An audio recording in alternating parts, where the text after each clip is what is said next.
Did you know medieval monarchs spent sums that would make today's billionaires blush on a single wedding?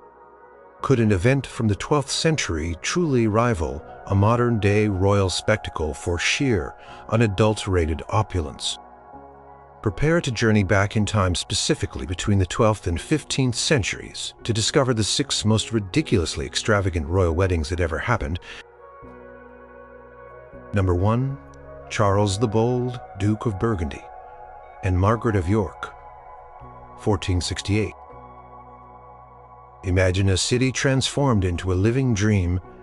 Bruges in the year 1468 was not just a city. It was a stage.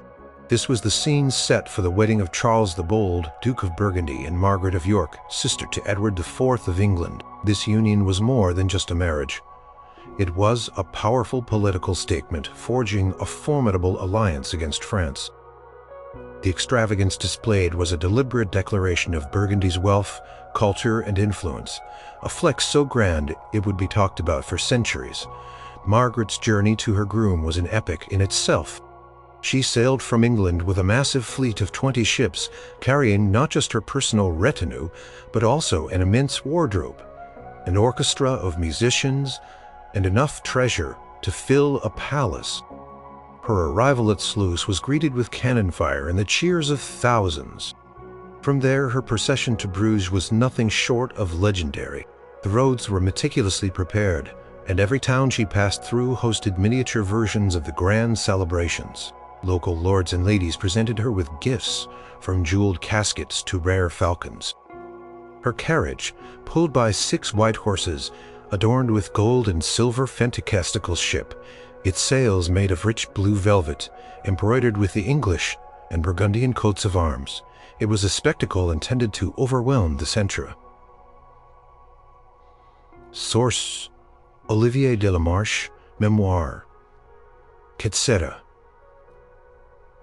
1488. The city of Bruges itself was a masterpiece of temporary architecture and theatrical display. Every street was draped with tapestries, depicting scenes from mythology and chivalry, interwoven with threads of gold and silver. Triumphal arches, meticulously carved and painted, spanned thoroughfares adorned with allegorical figures and banners. Fountains in public squares flowed not with water, but with fine wine and rosewater, inviting citizens to partake freely. At various points, elaborate tableaux vivants, or living pictures, unfolded with costumed citizens enacting scenes from classical myths, biblical stories, or the history of Burgundy. There was a gigantic realistic whale, crafted from wood and canvas, positioned near the canal which spouted water high into the air, thrilling the crowds. Performers on stilts, jugglers, fire eaters, and acrobats entertained the throngs lining the cobbled streets, all dressed in the Duke's livery, creating a wave of color and movement. The air thrummed with the sound of trumpets, drums, and the joyful shouts of the populace. The wedding ceremony itself, held in the magnificent Church of Our Lady in Bruges, was a symphony of light, color, and sound. The vast interior of the church was transformed. Every pillar and arch draped in hangings of silk and velvet, embroidered with heraldic devices and shimmering with gold and silver thread. The altar was laden with precious liturgical vessels, many encrusted with gemstones. Margaret's gown was a vision of unparalleled opulence, crafted from white silk.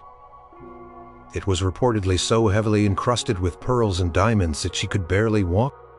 The weight of the jewels alone was said to be a significant burden.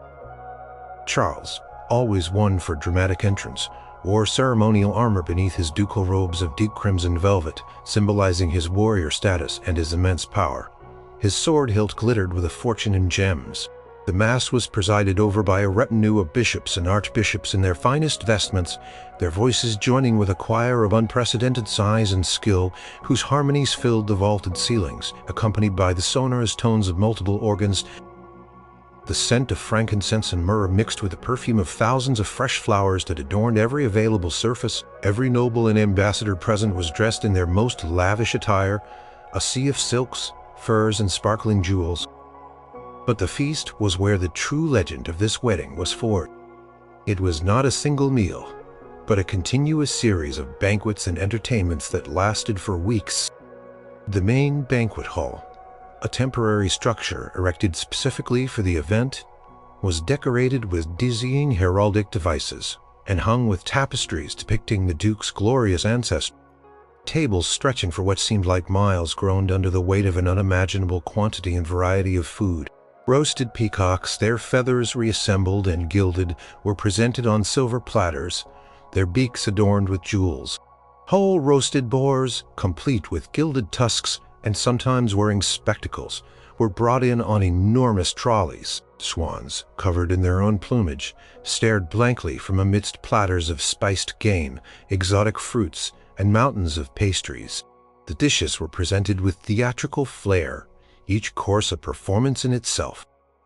One legendary moment involved a massive pie, so large that when its crust was cut, a troupe of live musicians emerged, playing lutes and flutes, much to the delight and astonishment of the guests. Another, salt kilty, an elaborate edible sculpture, depicted a full-sized working mechanical lion crafted from sugar and marzipan, which walked across the table and roared, its eyes glowing. Jugglers, acrobats, and fire-breathers moved gracefully among the tables, entertaining diners. Dwarf musicians, dressed in fantastical costumes, rode miniature ponies or goats, adding to the surreal atmosphere. A truly astonishing spectacle involved a huge lumbering elephant, crafted from wood and cloth, which moved slowly through the hall, carrying a miniature castle on its back, complete with tiny knights. The most famous socked kilty was a towering castle with working drawbridges and turrets, each filled with candied fruits and sweet wines. Wine flowed from golden flagons and silver fountains, continuously refilled by pages in liveries of cloth of gold, their movements precise and practiced. The air was heavy with the rich scent of roasted meats, exotic spices, and sweet perfume. Source Chroniques de Georges, Chastelain, etc. 1470. Margaret's dowry was astronomical, including a staggering 200,000 gold crowns, a fortune in itself. But beyond the cash, she brought with her an immense array of jewels, plate, and furniture, effectively equipping an entire court. In return, Charles showered Margaret with gifts of legendary value, including a massive diamond. Though the famous Sancy was acquired later, other high-value diamonds and rubies were presented. Guests of honor received luxurious gifts, as well, from rings set with precious stones to lengths of the finest silks and velvets, and even war horses with elaborate saddles. The sheer volume of material wealth exchanged and displayed was designed to impress and intimidate. The post-wedding celebrations continued for days, often stretching into weeks. Jousting tournaments were held in a specially constructed arena outside the city, where knights from all over Europe, clad in dazzling armor, competed for honor and prizes. Each day brought new contests, mock battles, archery competitions, and feats of horsemanship. Every night elaborate banquets and balls followed, with courtiers dancing to the music of trumpets, shawms, and drums.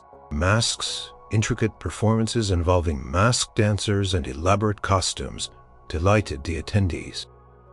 Grand processions wound through the city streets, ensuring that the citizens also shared in the festivities, even if from a distance. The city of Bruges remained in a festive state for an extended period, the celebrations acting as a powerful symbol of the newfound alliance and Burgundy's unmatched prestige. This wedding was not merely a marriage, it was a grand theatrical statement, a showcase of Burgundian magnificence that stunned all of Europe and set a new benchmark for royal extravagance. Number 2. Henry V of England and Catherine of Valois, 1420. After the thunderous victory at Agincourt and the signing of the Treaty of Troyes, a new era dawned. Henry V, the victor King of England, was to marry Catherine of Valois, the daughter of the French King Charles VI. This was more than a marriage. It was the embodiment of English triumph and the symbolic birth of a new dual monarchy, a union of crowns, meant to rule both England and France. The very air around this wedding crackled with political significance, making its extravagance less about sheer material excess and more about the colossal weight of its meaning. Catherine, the French princess, journeyed to meet Henry in Troyes, the city designated for this momentous occasion. Every detail of Troyes was meticulously prepared for the royal encounter. Banners, displaying the intertwined coats of arms of England and France, flew side by side from every turret and window. The citizens, a mix of French and English subjects, thronged the streets, eager to witness the union that promised peace after decades of brutal war. They cheered, some with hope, others with a sense of resignation as the future king and queen approached. The streets were adorned with fresh flowers, and every church bell in the city seemed to ring in unison, creating a continuous peal that announced the arrival of the royal parties. The ceremony itself took place in the grand cathedral of St. Peter in Troyes, while perhaps not as overtly flamboyant as some earlier French court weddings. The atmosphere was saturated with power and symbolism. Henry V, known for his somewhat austere personal taste, wore a relatively plain tunic compared to the gilded robes of other monarchs, yet the entire church was hung with captured French banners and symbols of English victory, a subtle but unmistakable reminder of the recent military triumphs that had led to this union. Catherine, the French princess, wore a gown of exquisite white silk, her hair adorned with pearls, a visual representation of purity and reconciliation. The very simplicity of her attire, juxtaposed with the grandeur of the setting and the historical weight of the event, made a powerful statement. The ceremony was presided over by high-ranking clergy from both nations, their Latin chants filling the hallowed space. The Mass was deeply solemn, yet charged with the awareness that history was being made with every word spoken, every vow exchanged. The wedding feast was held in the great hall of the bishop's palace, a space transformed for the occasion. Despite the ongoing context of war, the feast was incredibly lavish. A display of both English and French culinary artistry, long tables were laden with an astonishing array of dishes. Roasted game, including venison and wild boar, shared space with an abundance of fish from both river and sea. Courting the reach of the kingdom, spiced pastries, often shaped into heraldic symbols or miniature castles, were plentiful. The most significant feature of the feast was the deliberate blending of French and English culinary traditions, symbolizing the new dual monarchy. Guests were treated to dishes like frumenty, a rich, spiced porridge with venison, a popular English dish, alongside delicate French soufflés and intricate fruit tarts. Wine flowed freely, served from large silver ewers, and each toast was met with a roar of approval. The entertainment was equally diverse. Musicians played both traditional English ballads on lutes and harps, and elegant French courtly songs on viellels and flutes. Minstrels recited epic poems praising the new king and queen, emphasizing the unity they represented. Jesters kept the atmosphere lively with witty remarks, and acrobats performed feats of agility for the assembled nobility. The hall resonated with the clinking of goblets, the murmur of conversation in two languages, and the harmonious blend of music, creating a truly unique celebration. Catherine's dowry was, in a sense, the entire kingdom of France, promised to Henry upon her father's death. This made her dowry arguably the most politically significant in medieval history. Henry, in turn, gifted Catherine with jewels, many of which were likely from the French royal treasury, now effectively under his control. Gifts were exchanged between the English and French nobility, each item from fine fabrics to jeweled rings, a symbolic gesture of the new alliance and the hope for lasting peace. Post-wedding festivities continued for several days within Troyes, extending beyond the immediate celebrations. These were followed by a series of triumphal entries into other major French cities as Henry and Catherine embarked on their royal tour. These entries were designed to showcase the new Anglo-French monarchy to the populace with parades, public addresses, and displays of military might. Tournaments were held, but the primary focus of these subsequent events was on establishing legitimacy and visually cementing the new political order. The wedding of Henry V and Catherine of Valois was an event of immense historical importance. It celebrated a perceived English triumph and laid the groundwork for a new, ambitious European order. While its material extravagance might have been tempered by the realities of war, its political and symbolic extravagance was unparalleled, marking a pivotal moment in European history. Number 3. Charles VI of France and Isabeau of Bavaria. 1385. In the late 14th century, as the Hundred Years' War continued to ebb and flow, King Charles VI of France, known as the Beloved, though later tragically the Mad, sought to strengthen his realm through a strategic marriage. His chosen bride was Isabeau of Bavaria, a German princess, whose union would forge crucial ties and enhance French prestige. This wedding was not just a celebration of love, it was a major political event, a calculated display of French power and wealth designed to dazzle Europe. Isabeau's journey from her native Bavaria to Amiens in France was an epic procession in itself. She traveled with a massive retinue, including hundreds of knights, ladies-in-waiting, squires, and servants, all dressed in splendid liveries. Her arrival in each town along the route was met with fervent celebrations, miniature versions of the grand event to come. In Amiens, the chosen city for the wedding, the streets were transformed into a fantastical wonderland. Floral arches, intricately woven with thousands of fresh blooms, spanned the thoroughfares. Allegorical tableaux vivants, featuring costumed actors enacting scenes from mythology and chivalry, greeted the procession at every turn. The city's public fountains, usually sources of water, flowed freely with wine, inviting the common people to partake in the joyous occasion. Musicians perched on balconies filled the air with the sounds of trumpets, lutes, and drums. The sheer scale of the decorations and the enthusiastic crowds demonstrated the king's ability to command resources and inspire loyalty, a truly impressive show of force. The wedding ceremony took place in the majestic Amiens Cathedral, a towering Gothic masterpiece.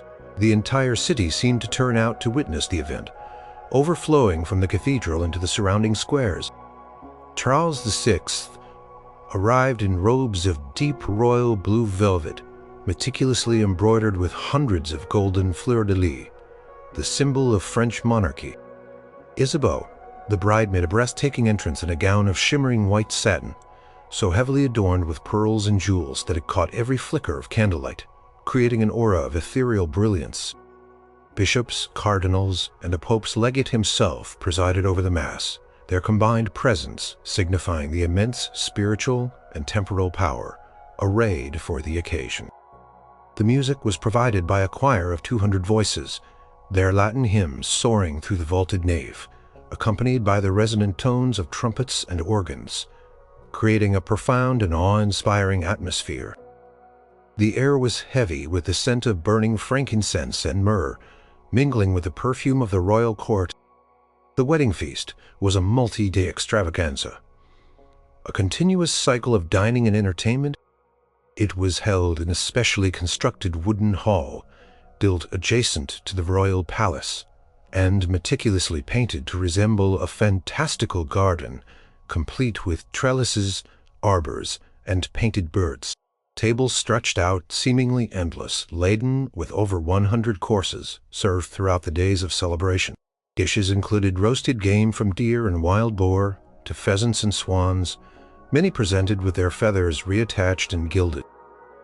One particularly astonishing, sought Kilty, an elaborate edible sculpture, was a full-sized ship made entirely of pastry, complete with intricate edible sails, rigging, and a tiny edible crew.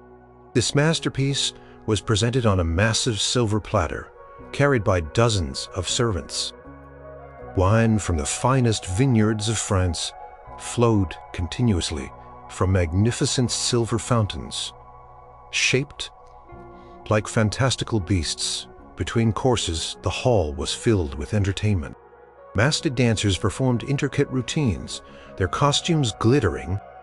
Mummers, actors in elaborate disguises, presented comical or allegorical scenes.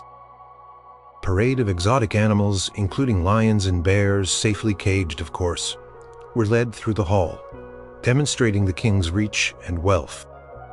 Jugglers, acrobats, and fire breathers moved gracefully among the tables, ensuring no guest ever had a dull moment. The air was thick with the rich aromas of roasted meats, sweet spices like cinnamon and nutmeg, and the expensive perfumes worn by the noble guests. Isabeau's dowry was substantial, including a large sum of gold and several strategically important towns, cementing her value as a bride. Charles in turn showered her with lavish gifts, including a magnificent crown of gold set with rubies and emeralds, and a necklace of sparkling diamonds, each stone chosen for its size and brilliance. Courtiers and distinguished guests also received sumptuous gifts, from lengths of fine cloth to jeweled rings and specially bred horses. Reinforcing their loyalty and the king's generosity, the post-wedding celebrations extended beyond the feast. A magnificent tournament known as a pass d'armes was organized, where knights defended a specific pass or bridge against all challengers, displaying their martial prowess in dazzling armor. Hunts were organized in the nearby royal forests, with the nobility pursuing deer and boar, culminating in grand feasts held in temporary hunting lodges. Daily banquets and balls continued for weeks, with the nobility dancing late into the night. The celebrations culminated in a grand masquerade, a highlight of the courtly season, though one that would later be overshadowed by tragedy in a separate event. The sheer scale of these continuous festivities was a powerful demonstration of French royal power and wealth, setting a new standard for luxury and courtly display throughout Europe. Number 4. Richard II of England and Anne of Bohemia, 1382. In the turbulent aftermath of the Peasants' Revolt, young King Richard II of England, still establishing his authority, sought a powerful alliance. His choice fell upon Anne of Bohemia, daughter of the Holy Roman Emperor Charles IV. This marriage was politically crucial, a move to shore up Richard's position and gain valuable diplomatic support. Extravagance was not just about celebration, but about touting the restored majesty and wealth of the English crown. After a period of significant unrest, Anne's journey from Prague to Calais and then across the often treacherous English Channel was an arduous one. She faced storms at sea which scattered her fleet, creating moments of genuine peril. Yet upon her eventual landing, her procession through London was nothing short of magnificent. The entire city was decorated for her arrival, with every street and alleyway adorned with tapestries depicting scenes from English history and mythology. Fresh flowers were strewn in her path, creating a fragrant carpet. At every street corner, a different spectacle awaited, from choirs singing joyous hymns to actors performing short allegorical plays. Citizens thronged the streets, cheering wildly, and the bells of every church in London rang out in a continuous peal, creating a cacophony of celebration that filled the very air. Her carriage, pulled by 6 magnificent white horses, was encrusted with silver and gold leaf, shimmering under the winter sun. The wedding ceremony took place in the awe-inspiring Westminster Abbey, a structure already steeped in centuries of English royal history. The sheer number of nobles, ambassadors from across Europe, and high-ranking clergy who packed the abbey was astonishing, a testament to the importance of the union. Richard II, known for his refined tastes and love of luxury, wore robes of cloth of gold, shimmering with intricate embroidery. Anne, the new Queen of England, was arrayed in a gown of white silk, exquisitely embroidered with golden suns, a direct nod to her Bohemian heritage and a symbol of new beginnings. Crowned heads and their representatives from across Europe filled the pews, their jewels sparkling in the candlelight.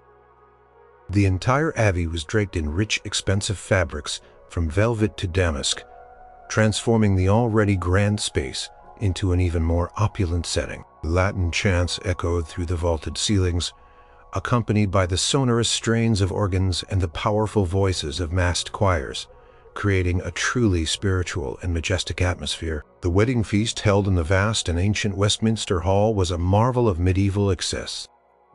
Long tables, stretching the length of the hall, were piled high with an extraordinary array of provisions. Exotic fruits, rarely seen in England, were imported at great expense. Roasted game, including venison, boar, and a dazzling variety of fowl, formed the centerpiece of many platters. But the true stars of the feast were the elaborate sotilties, edible sculptures, that were both works of art and culinary delights.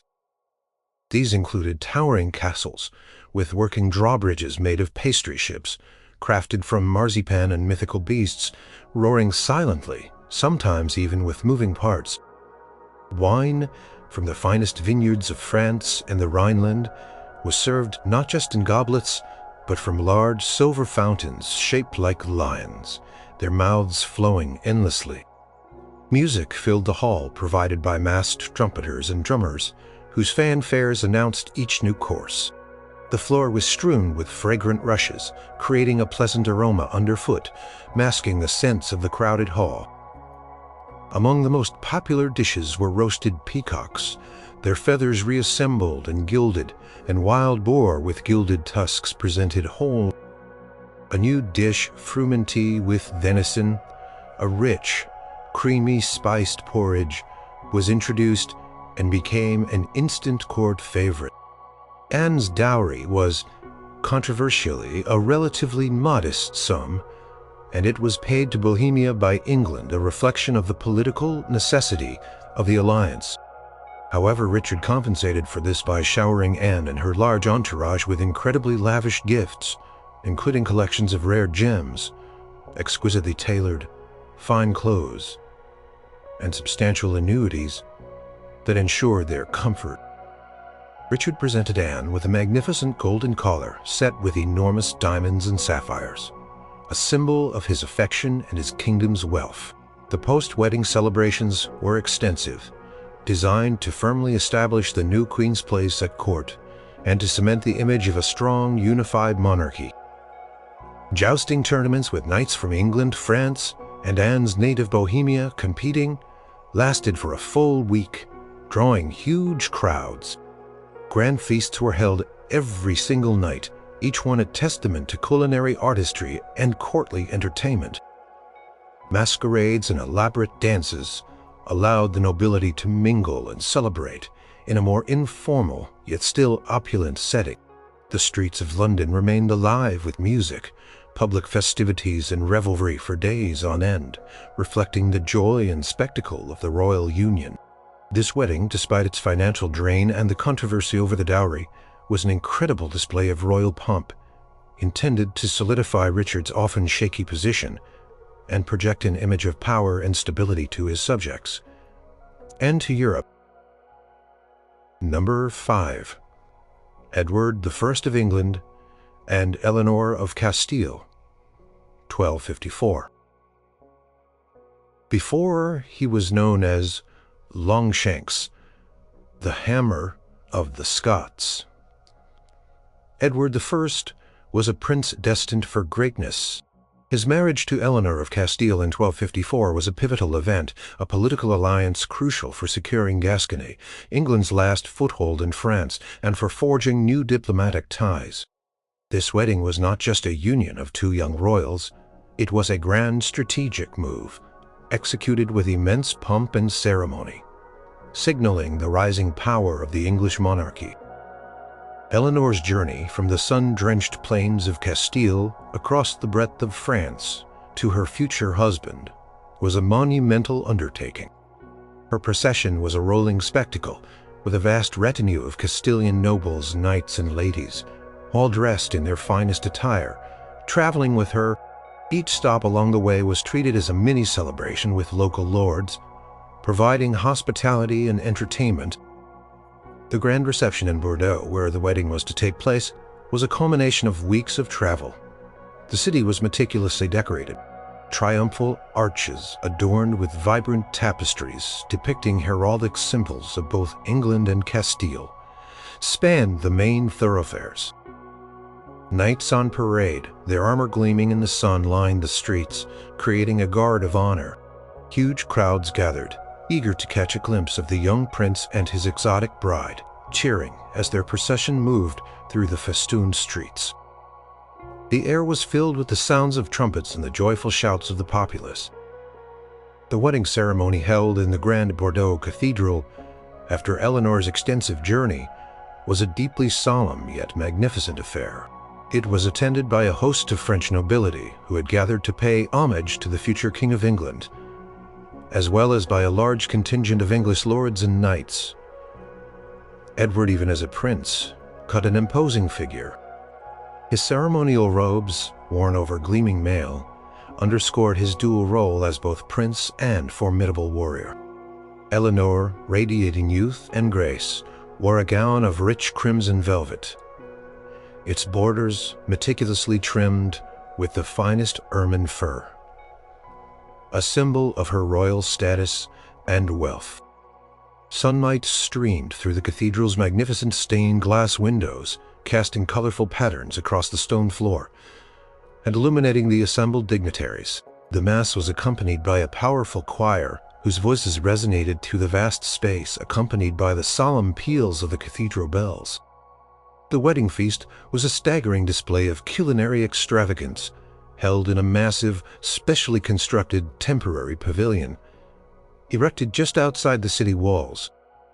This pavilion was itself an architectural marvel, its interior draped with banners and tapestries displaying the intertwined coats of arms of England and Castile.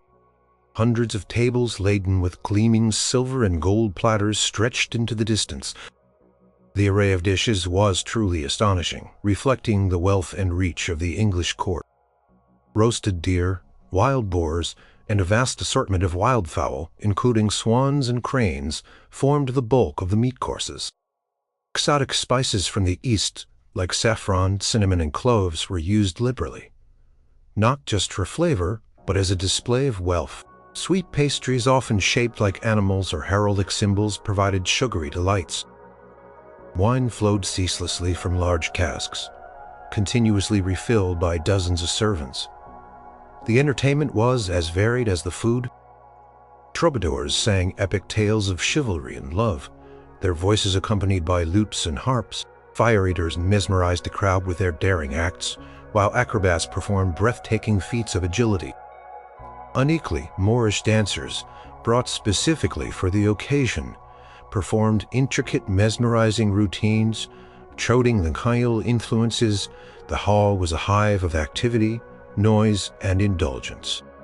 Eleanor's dowry was a significant asset, including substantial lands in Gascony, which strengthened English control over the region, and a considerable sum of silver coin.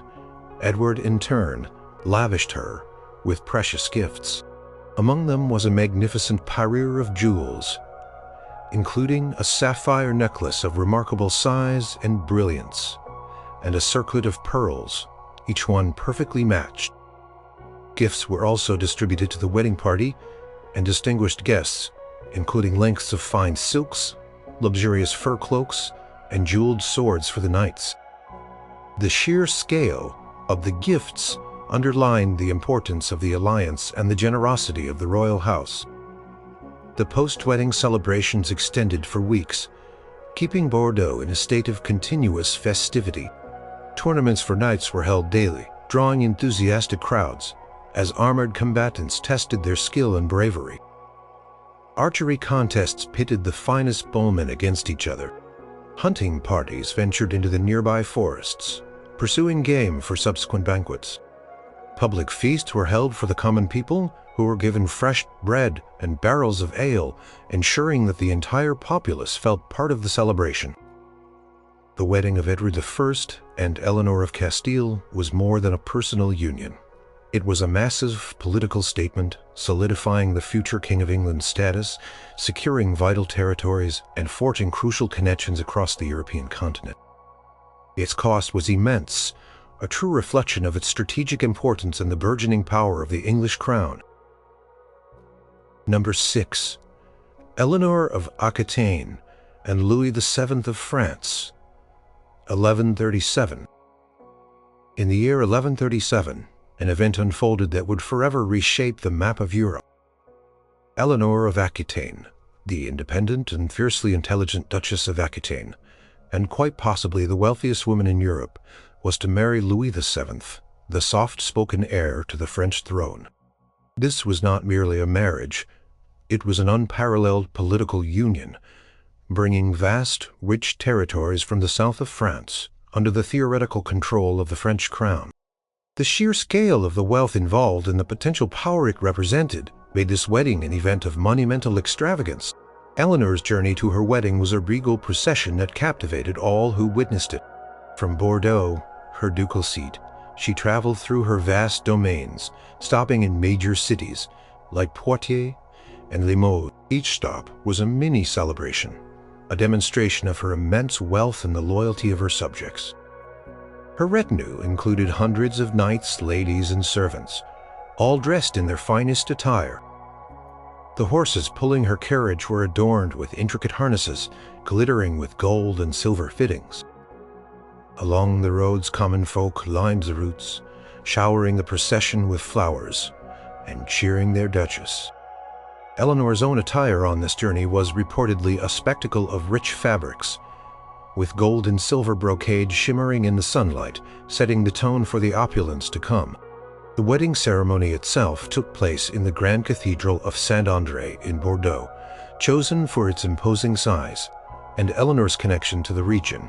The atmosphere was charged with significance, as the most powerful woman in Europe prepared to join the heir to the French throne. The Bishop of Bordeaux officiated, surrounded by a host of archbishops and abbots, their vestments heavy with embroidery and precious stones.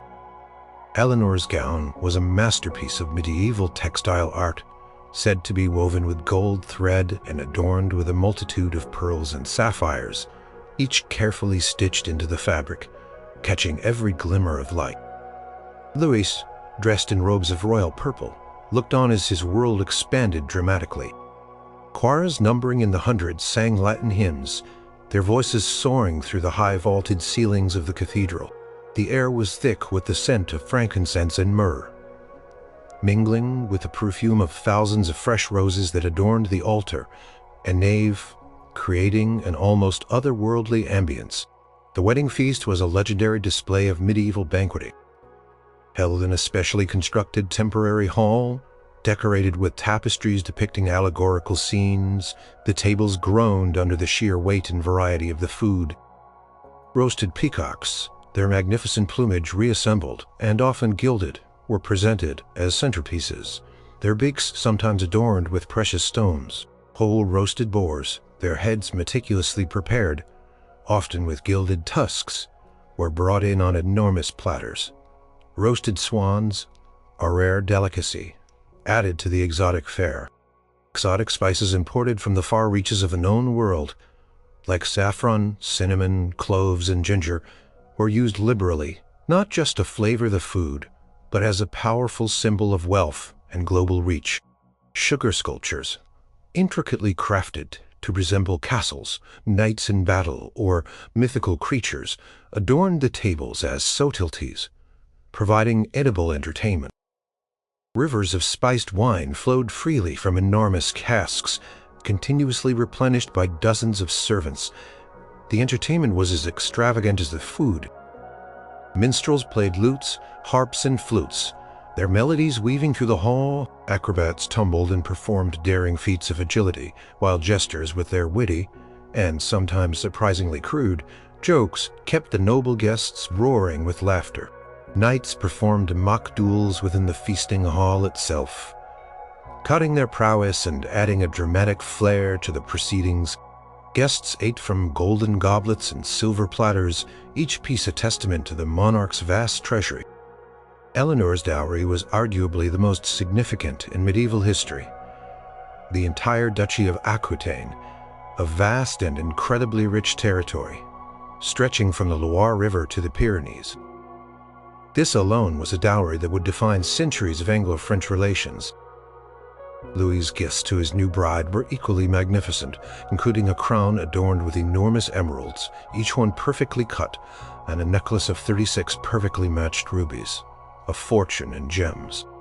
Gifts were also distributed to the noble guests and members of the wedding party, including intricately embroidered tunics, luxurious fur cloaks, and silver buckles, each bearing the royal insignia, ensuring their loyalty and spreading the aura of royal munificence. The post-wedding celebrations continued for a full week.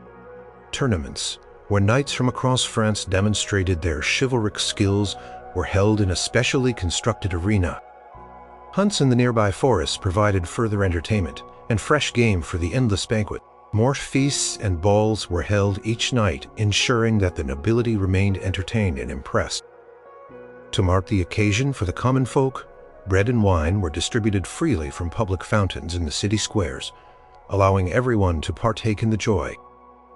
This wedding was a truly staggering display of power and wealth, an event that literally changed the map of France and set the stage for centuries of European history. It was a testament to the political and economic clout of its key players, a celebration paid for with the immense wealth of one of Europe's largest and most prosperous landholdings.